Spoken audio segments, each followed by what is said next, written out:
Behind the groundbreaking 1970 blaxploitation classic lurk some truly bizarre secrets.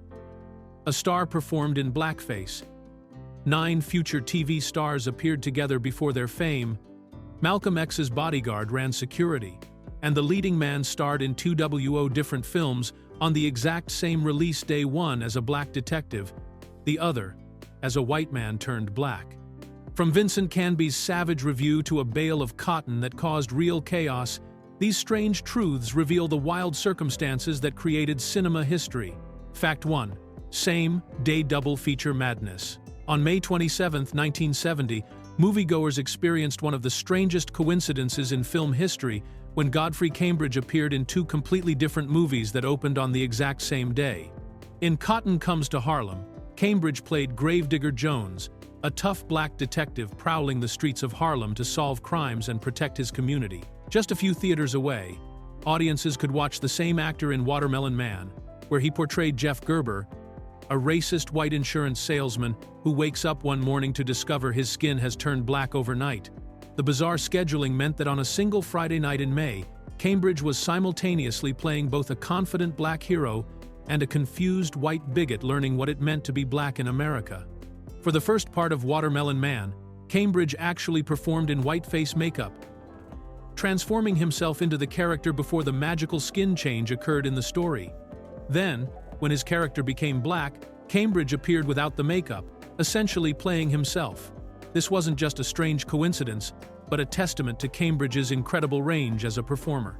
The comedian and actor had built his career on stage and in nightclubs, often addressing racial issues through humor and social commentary. Having 2 films released simultaneously showcased his ability to tackle the same themes of racial identity from completely opposite perspectives. Director Melvin Van Peebles had specifically requested a black actor for Watermelon Man after the studio initially wanted to cast a white actor like Alan Arkin or Jack Lemmon in the role. Cambridge's casting allowed the film to explore its racial transformation premise with greater authenticity and impact. Meanwhile, Cotton Comes to Harlem represented Cambridge's entry into the action genre, establishing him as a leading man in what would become known as blaxploitation cinema. The double release created a unique moment where audiences could see Cambridge embody both the established reality of black experience and the hypothetical white experience of suddenly becoming black. Fact 2. 9 future Sanford and Son stars. Cotton Comes to Harlem accidentally became the unofficial casting call for one of television's most beloved sitcoms when 9 actors from the film later appeared on Sanford and Son, which premiered just 2 years later in 1972.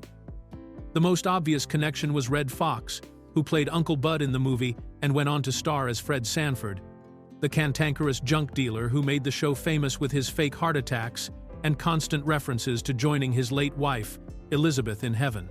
Even more surprising was the presence of Demon Wilson, who would become Fox's television son Lamont Sanford, though in Cotton Comes to Harlem, he appeared only as a background extra during Reverend Deke O'Malley's opening rally scene. Wilson was so unknown at the time that most viewers probably never noticed him in the crowd, yet within 2 years he would be co-starring alongside Fox in one of television's biggest hits. The remaining 7 actors created an incredible web of connections between the film and the show. Lou Jacoby, who played the junkyard owner Goodman in the movie, appeared in multiple episodes of Sanford and Son. Helen Martin, who had a small role in the film, became a recurring character on the sitcom, and later gained fame on Good Times and 227. Don Bexley, Wally Taylor, Teddy Wilson, Emily Yancey, and Judy Pace all made appearances on various episodes of the show throughout its 6-year run. This casting overlap wasn't planned or intentional, but it created a fascinating link between early blaxploitation cinema and mainstream television comedy. Redd Foxx's performance in Cotton Comes to Harlem directly led to him being considered for Sanford and Son, as television producers saw his natural comedic timing and screen presence in the film. The movie essentially served as an extended audition tape for nearly a dozen actors who would help define 1970s black television entertainment. Fact 3. Malcolm X's bodyguard provided security. When director Ossie Davis needed security for the large crowd scenes in Cotton Comes to Harlem, he received help from an unexpected source. John Shabazz, who had served as a bodyguard for civil rights leader Malcolm X before his assassination in 1965. Shabazz and his organization called the Black Citizens Patrol volunteered their services to control the filming of riots and rallies that required managing hundreds of extras and curious onlookers in the streets of Harlem. The Black Citizens Patrol had been formed with the specific mission of protecting the black community from itself, and they brought their considerable experience in crowd control and community policing to the movie production. Shabazz and his team knew how to handle large gatherings of people, keep unwanted spectators away from filming locations, and manage traffic flow around the movie sets without causing major disruptions to the neighborhood. Their involvement went far beyond typical movie security work, as they essentially operated as a full-service escort and protection service for the entire production. The patrol members were available at all times during filming, providing around-the-clock security and logistical support that helped ensure the movie could be shot safely in a community that was dealing with significant social and economic challenges during the late 1960s. This collaboration represented a unique moment where the worlds of civil rights activism and Hollywood filmmaking intersected in a practical way. Shabazz's experience protecting one of America's most prominent black leaders translated directly into protecting a groundbreaking black film that was trying to tell authentic stories about Harlem life.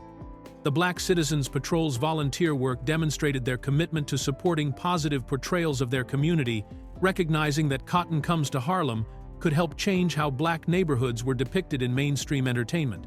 Their professional approach to security helped create a safe environment where local residents could participate as extras and crew members. Fact 4. Blackface scene caused controversy.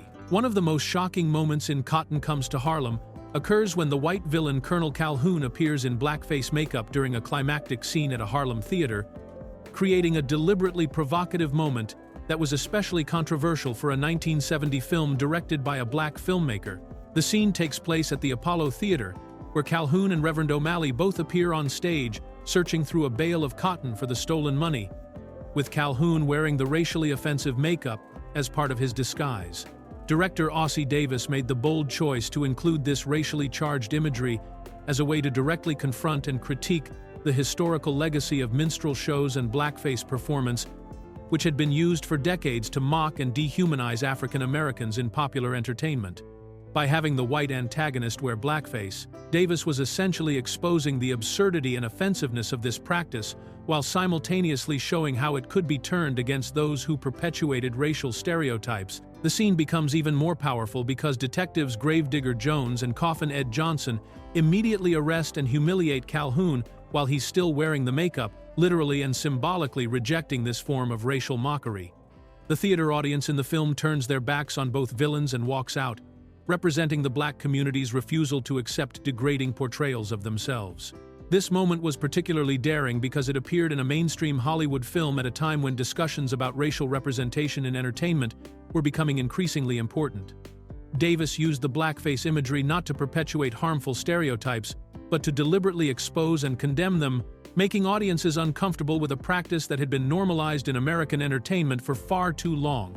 The scene served as both dramatic climax and social commentary, forcing viewers to confront the offensive history of blackface performance. Fact 5. Theme singer won Tony while filming. Melba Moore experienced one of the most remarkable double career peaks in entertainment history when she sang the theme song for Cotton Comes to Harlem, while simultaneously starring in the Broadway musical Pearly, and winning a Tony Award for her performance in 1970. Moore recorded the film's opening theme song, Ain't Now But It's Gonna Be, which was written by director Ossie Davis himself. At the same time, she was performing 8 shows a week on Broadway as Ludibelle Gussie Mae Jenkins in the musical adaptation of Davis's own play, Pearly Victorious. The timing created an incredible convergence where Moore was literally accepting her Tony Award for Best Performance by a featured actress in a musical, while also promoting a major Hollywood film featuring her vocals. This meant that during the spring and summer of 1970, audiences could experience Moore's talent in 2 completely different formats on the same weekend, hearing her voice in movie theaters and seeing her perform live on the Broadway stage. What made this even more extraordinary was that both projects were connected to Ossie Davis, who had written the original play, Pearly Victorious, in 1961, and adapted it into the Broadway musical that launched Moore to stardom. Davis also directed Cotton Comes to Harlem and personally wrote the theme song that Moore performed, creating a unique situation where the same creative mind was behind both of her simultaneous successes. Moore's Tony Award-winning performance in Pearly was particularly notable because she had been discovered while performing in the musical Hair and had no formal acting training when she was cast. Her signature song from Pearly, called I Got Love, became such a hit that it not only won her the Tony Award but also became the title of her Grammy-nominated debut album, making 1970 an absolutely incredible year for her career across multiple entertainment mediums. Fact 6. 9 people made film debuts. Cotton Comes to Harlem served as an incredible launching pad for new talent, marking the very first film appearances for 4 major actors, who would go on to become household names in the 1970s and beyond.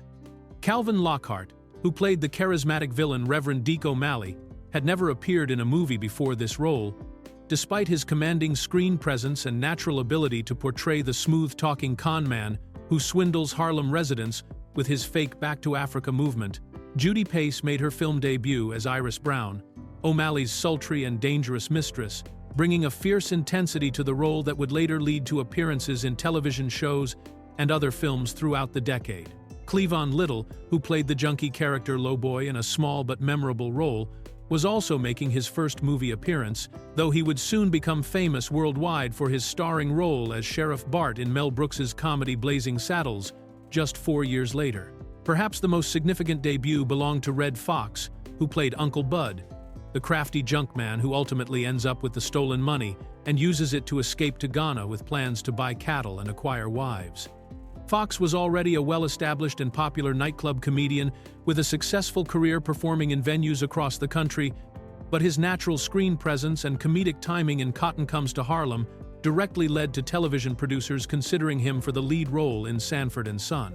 The film essentially became a talent showcase that proved these performers could handle the transition from stage work, nightclub performances, or theater into the demanding world of film acting. Director Ossie Davis took significant risks by casting so many inexperienced movie actors, but his instincts proved correct when nearly all of them went on to have successful careers in entertainment. Fact 7. Vincent Canby's brutal review.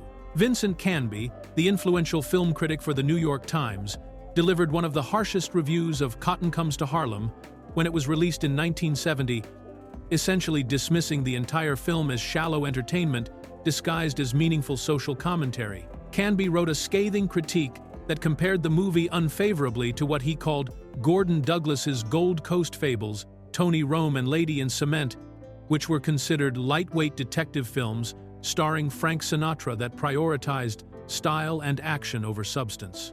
In his review, Canby argued that despite the film's setting in Harlem and its focus on black characters and community issues, the movie's approach to violence, comedy, and crime-solving was almost as cold and witless as those earlier films that had no pretensions towards social relevance.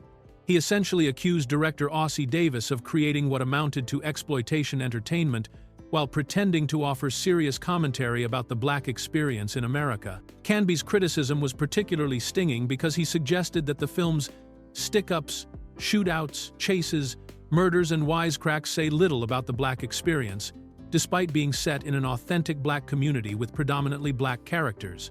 He felt that the movie failed to live up to its potential for meaningful social commentary, instead delivering what he saw as formulaic action sequences and superficial humor. The review was especially damaging because Canby was considered one of the most powerful film critics in America at the time, and his opinions could significantly influence both box office success and critical reputation.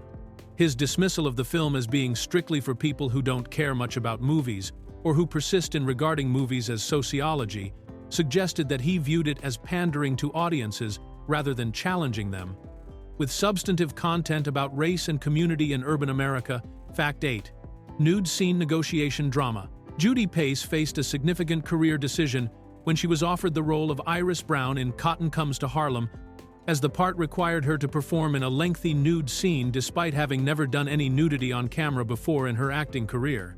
Pace, who was making her film debut, viewed this opportunity as her big break into Hollywood movies and was willing to do whatever the role demanded, including removing her clothes and performing naked in front of a room filled with male crew members during filming.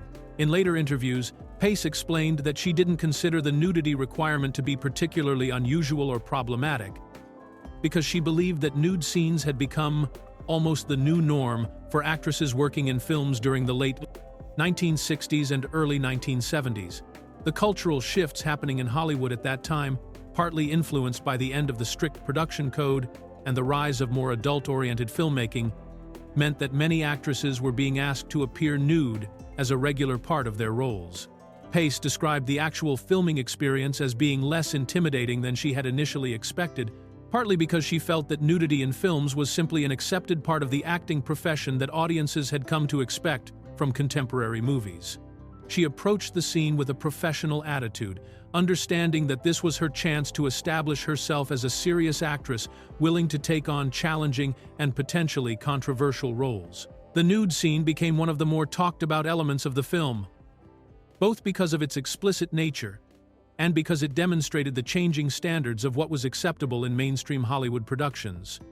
Pace's willingness to perform the scene helped establish her as a fearless performer who would go on to appear in other films and television shows throughout the 1970s, building a career that began with this bold debut performance. Fact 9. Original novel changed time periods.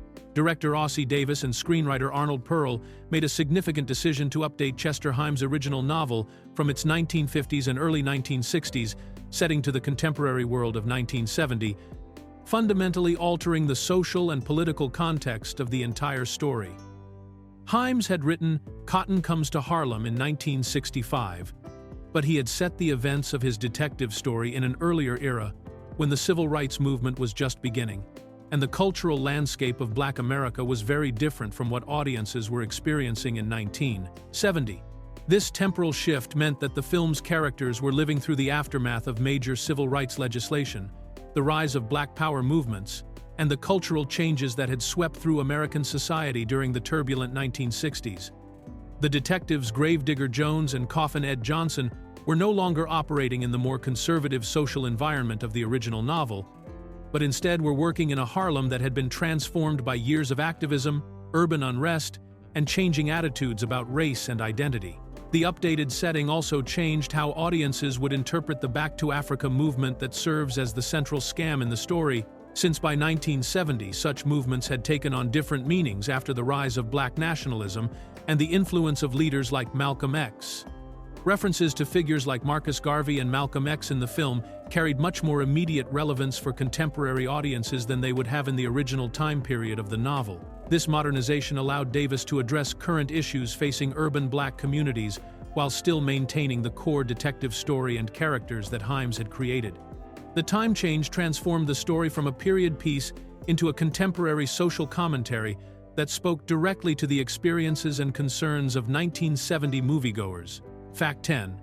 Director's sequel boycott. Ossie Davis made the surprising decision to completely walk away from directing the sequel to his successful film Cotton Comes to Harlem, despite the original movie's box office success and the clear opportunity to continue building the franchise around the popular detective characters Gravedigger Jones and Coffin Ed Johnson. Davis declined to direct Come Back, Charleston Blue, which was released in 1972, because of what were described as strong artistic differences with producer Samuel Goldwyn Jr. and other studio executives who wanted to control the creative direction of the follow-up film. The conflict between Davis and the studio represented a classic struggle between artistic vision and commercial interests, with Davis apparently feeling that the executives were trying to interfere with his creative process and push the sequel in directions that he didn't support. As both the director and co-writer of the original film, Davis had established a specific tone and approach that balanced action, comedy, and social commentary, but the studio's vision for the sequel apparently clashed with his own ideas about how to continue the story. Davis's refusal to participate meant that the sequel was ultimately directed by Mark Warren, who took over the project and worked with a script that was only loosely based on Chester Himes' novel, The Heat's On, with much original material added to fill out the story. The resulting film featured the same main characters played by Godfrey Cambridge and Raymond Street, Jacques, but without Davis's involvement, it lacked the distinctive voice and perspective that had made the original film so groundbreaking. This creative control battle effectively ended Davis's involvement in what could have become a successful film franchise, demonstrating how disagreements between filmmakers and studios can derail promising projects. Davis chose to protect his artistic integrity rather than compromise his vision for the sake of commercial success. Fact 11. Chester Himes wrote from prison. Chester Himes began his remarkable writing career while serving a prison sentence for armed robbery in the Ohio State Penitentiary from 1929 to 1936, developing his distinctive literary voice as a survival strategy that helped him earn respect from guards and avoid the violence that was common in the prison environment. Himes discovered that writing could serve as both a creative outlet and a practical tool for navigating the dangerous world of incarceration, where having a reputation as an intelligent and talented person could provide protection from other inmates and favorable treatment from prison staff. During his 7 years behind bars, Himes began submitting short stories to magazines like Esquire, which started publishing his work and gave him his first taste of professional success as a writer. The prison experience taught him to observe human behavior with the sharp eye of someone whose survival depended on understanding the motivations and psychology of the people around him, skills that would later become essential to his detective fiction writing. After his release in 1936, Himes continued writing but struggled to find commercial success until he moved to France in the 1950s, where he was commissioned to write detective novels for the French publishing series Série Noire. It was during this period that he created the characters Gravedigger Jones and Coffin Ed Johnson, drawing on his understanding of criminal behavior and street life that he had gained both during his time in prison and through his observations of urban black communities. The entire Harlem detective series that would eventually include Cotton Comes to Harlem emerged from Himes's unique perspective as someone who had lived on both sides of the law and understood the complex relationship between crime, survival, and community in ways that most other mystery writers could never authentically capture. Fact 12. Hair composer's funky score. The funky, soulful music that drives Cotton Comes to Harlem was composed by Galt MacDermot, the Canadian-born composer who had already revolutionized Broadway with his groundbreaking score for the musical Hair, which opened in 1967 and became one of the most influential shows of the decade. MacDermot brought his unique ability to blend different musical styles to the film, creating what Billboard magazine described as expertly crafted pop-soul blends that perfectly captured the urban energy and street-smart attitude of the movie's Harlem setting. MacDermot's involvement in the project represented an unusual crossover between the worlds of Broadway theater and emerging blaxploitation cinema, as he was already established as a serious composer in the legitimate theater world, but was willing to experiment with the grittier, more commercial demands of film scoring. His work on Hair had demonstrated his talent for incorporating rock, soul, and funk elements into theatrical compositions, skills that translated perfectly to creating a movie soundtrack that needed to appeal to both black and white audiences. The composer's score featured a combination of instrumental tracks and songs performed by vocalists, including Tony Award winner Melba Moore, who sang several numbers that showcased MacDermot's ability to write music that was both commercially appealing and artistically sophisticated. Billboard praised the soundtrack as a bullseye that not only supported the film's narrative but also stood on its own, as entertaining and tuneful music that could succeed independently of the movie. MacDermot's participation in Cotton Comes to Harlem helped establish the template for blaxploitation film music, demonstrating how serious composers could create scores that honored both the artistic integrity of the films and the musical traditions of black communities. His Broadway credentials lent respectability to a genre that was often dismissed by mainstream critics. Fact 13. Filmed during Harlem's crime peak. Cotton Comes to Harlem was filmed between May and June of 1969 in the actual streets of Harlem during a particularly difficult period when the neighborhood was experiencing what production notes described as being ravaged with crime, creating a stark contrast between the movie's positive portrayal of the community and the harsh realities that residents were facing every day. Director Ossie Davis made the deliberate choice to shoot on location in Harlem rather than on Hollywood sets, even though the neighborhood was struggling with high rates of violence, drug-related crime, and economic hardship that had made it a symbol of urban decay in mainstream media coverage. The decision to film in Harlem during this troubled time was both practical and political, as Davis wanted to show authentic locations and employ local residents as extras and crew members, providing jobs and income to a community that desperately needed economic opportunities. The production deliberately sought to present a counter-narrative to the overwhelmingly negative portrayals of Harlem that dominated news coverage and popular culture, showing the neighborhood as a place where people lived, worked, loved, and fought for justice, rather than simply as a crime-ridden wasteland. Davis and his crew were essentially filming hope in a community that had been painted as hopeless by most mainstream media, creating scenes of community solidarity, street-smart heroes, and local pride while surrounded by the very real challenges that were making headlines across the country. The movie employed many local residents as extras, giving them the opportunity to see themselves portrayed as complex, dignified characters rather than as victims or criminals. This approach helped put what the production described as a positive spotlight on Harlem, at a time when most Hollywood productions either avoided the neighborhood entirely or used it only as a backdrop for stories about poverty and violence. Fact 14. Budget versus profit miracle. Cotton Comes to Harlem achieved one of the most impressive financial success stories in Hollywood history when it earned $5.2 million in theatrical rentals against a production budget of just $1.2 million, creating a profit margin that made studio executives take notice of the commercial potential of films featuring predominantly black casts and stories. The movie's incredible return on investment demonstrated that audiences were hungry for authentic black stories and characters, contradicting the widespread industry belief that films starring black actors could only appeal to limited audiences and would never achieve mainstream commercial success. The film's financial performance was so strong that it became the 25th highest-grossing film of 1970, competing successfully against major studio productions with much larger budgets and established white stars.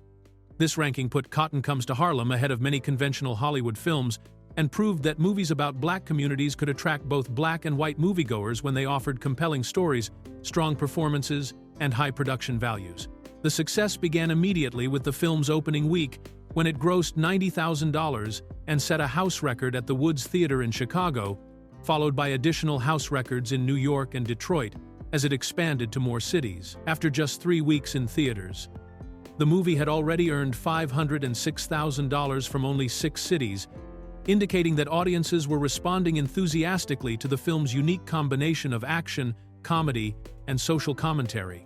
This financial breakthrough helped convince Hollywood studios that there was a significant untapped market for films featuring black stories and characters, directly influencing the decision to greenlight other projects that would become classics of the blaxploitation genre, including Shaft and Superfly, in the following years. Fact 15. French publication first. Chester Himes' novel Cotton Comes to Harlem was originally published in France in 1964 under the title Retour en Afrique, which translates to Back to Africa, a full year before it appeared in the United States through G.P. Putnam's Sons in 1965. This unusual publishing timeline occurred because Himes had been living in Paris since the 1950s, where he was writing detective novels specifically for the French publishing market through a series called Série Noire, which was operated by the prestigious Gallimard publishing house. The Série Noire had been created to publish French translations of American hard-boiled detective fiction by authors like Raymond Chandler, Dashiell Hammett, and Jim Thompson, but Himes became the first black American author to be included in this influential series. Marcel Duhamel, the editor of Série Noire, had specifically approached Himes and encouraged him to write detective novels, recognizing that his unique perspective as a black American writer could bring fresh voices and stories to the crime fiction genre. Himes had moved to France partly because he found the racial climate there more welcoming to black artists and intellectuals than the United States during the 1950s, joining a community of expatriate African-American writers that included Richard Wright and James Baldwin. The French literary establishment appreciated Himes' work and gave him the recognition and commercial success that had largely eluded him in his home country, where publishers were hesitant to promote books by black authors. The irony of this publishing history is that what would become one of the foundational texts of American blaxploitation cinema actually found its first audience among French readers who were fascinated by Himes' authentic portrayals of black American urban life, particularly his vivid depictions of Harlem street culture and the complex psychology of his detective characters.